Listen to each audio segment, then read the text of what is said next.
health and the health of the euro currency specifically? Well, it's pretty dire. I mean, the Italian economy is really in pretty bad shape. I think we need to draw a distinction between a time when economies are generally stable to growing, which has been the situation really since the Lehman crisis. After the initial recovery, things have sort of basically got together, and it's been a background against which crisis management tends to work. You could deal with the Greeks because the whole world wasn't going to hell in a handbasket. Now we have a very different situation because it is clear to me that the credit cycle has turned, and I think we're getting increasing numbers of influential commentators beginning to accept that that is probably the case. So if we're heading to a period where we're no longer growing, the global economy is no longer growing, and we're hitting if you like, a period of contraction, a potential credit crisis, and all the rest of it, then it's a very different situation in terms of the ECB and the EU managing their way out of the problems that occur. So we look at the Italian economy in that context. We look at the banking system, like Deutsche Bank and Commerzbank. I mean, these are the principal banks in the most healthy part of the Eurozone.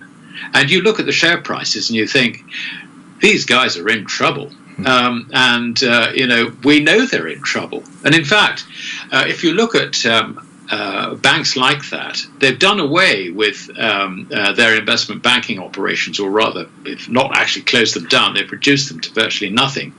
They're now left with branch networks which are absolutely enormous and very, very costly.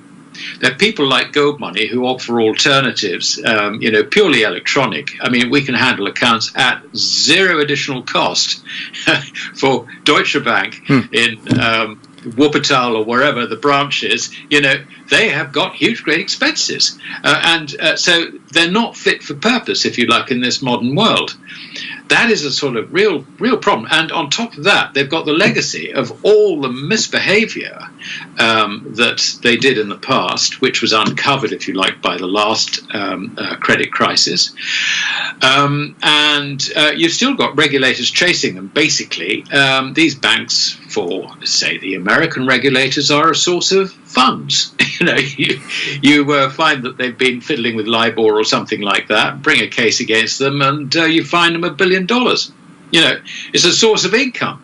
So, banks, the Eurozone banks are very much yesterday's story, and I just see, if there is going to be a banking crisis on the next credit contraction, or tendency towards credit contraction, I think it is really going to be in the Eurozone.